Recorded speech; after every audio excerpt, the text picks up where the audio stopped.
She had her own day named after her. The city loved her. Magazines put her on their covers.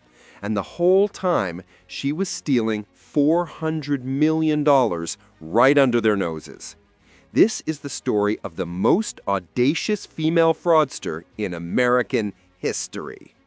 Meet Gina Champion Kane, 47 years old, living the California dream in San Diego. Successful businesswoman, real estate mogul, local celebrity. Look at this. Magazine cover after magazine cover, podcast interviews. She even ran for mayor. The city council literally declared June 28th Gina Champion Kane Day. That's right, she had her own holiday. Everyone wanted to be near her, everyone trusted her, everyone believed in her. They had no idea what was coming. 2011. Gina decides to buy a restaurant. Simple enough, right? Wrong. She hits a wall trying to get a liquor license. California's got rules, red tape, fees, the whole nightmare. But she pushes through, gets it done, and then something clicks in her mind.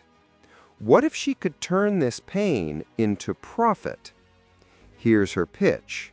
She starts a business that loans money to bars and restaurants so they can afford their liquor licenses. She goes to wealthy friends, family, investors, anyone with cash, and she spins this story about how brutal and expensive the licensing process is, how her company is the solution they've all been waiting for. High interest rates, guaranteed returns, everyone gets rich. And they buy it. Every word. Millions of dollars start pouring in. But here's the problem. Getting a liquor license in California, it's not actually that hard. Gina's created a business to solve a problem that barely exists. And because the problem doesn't exist, there's no demand. No bars calling, no restaurants begging for loans. So where's all that investor money going? Straight into Gina's pocket. She buys restaurants, multiple homes that she turns into rental properties, opens clothing boutiques, treats herself to luxury cars, hundreds of thousands in jewelry, box seats at baseball and football games. She even drops $22,000 on a golf cart. And her salary? $2 million a year. But she's smart about it. She doesn't just steal and run. She builds an empire of lies, forges documents, fake signatures, claims she's working with bars and restaurants she's never even contacted, creates fake email addresses to send herself glowing reviews. Oh yeah, Gina's company, absolutely brilliant, highly recommend. And somehow, impossibly, everyone believes her. The money keeps flooding in, year after year after year. By now, her liquor license business has raised $400 million from hundreds of investors.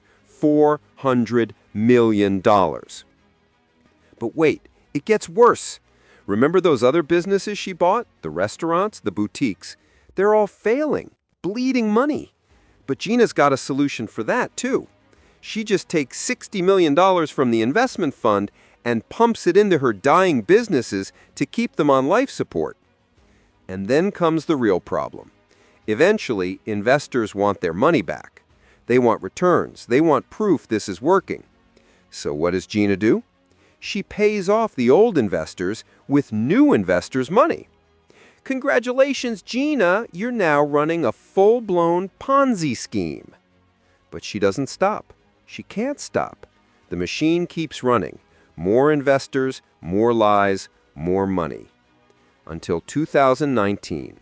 A private equity firm comes knocking. They want to invest big, $100 million big. But before they write that check, they want someone to look under the hood. So they hire an expert consultant to review the deal. He sits down with the documents, starts going through the numbers, and something doesn't add up. Red flags everywhere. So he picks up the phone and calls every single liquor license lawyer and consultant in California. Every single one. Are you working with Gina's company? No. Have you ever used her services? No. Do you know anyone who has? No. He checks the last 6 months of financial records, not a single loan, not one. But somehow this company is reporting millions in revenue. He knows. The private equity firm knows. Gina is running the largest woman-run Ponzi scheme in United States history. In 7 years of operation, she hasn't made a single legitimate loan. Not one. She's just been funneling investor money into an account she controls and spending it like it's hers. They report her to the SEC, the Securities and Exchange Commission. That same year, the Justice Department goes public. They file a civil lawsuit. They lay it all out. The fraud, the lies, the 400 million con. Gina knows she's finished. But then it gets worse. The FBI starts investigating. This isn't just a lawsuit anymore. This is criminal. This is prison time. She panics, orders her employees to shred documents, mountains of paper, delete emails, wipe servers. She tells the accounting department to alter records, make it look like she never used investor funds for personal expenses. She's destroying evidence, which is a federal crime in itself. But here's the most insane part. Even after she knows the government is investigating her, even after the FBI is circling her, she still tries to squeeze more money out of investors. She just can't help herself. The addiction to the con is too strong. It doesn't work. The walls close in, and then it's over. She's arrested, taken into custody.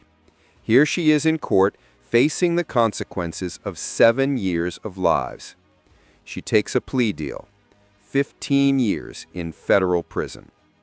The woman with her own holiday, the woman everyone loved, the woman who stole $400 million and thought she'd never get caught.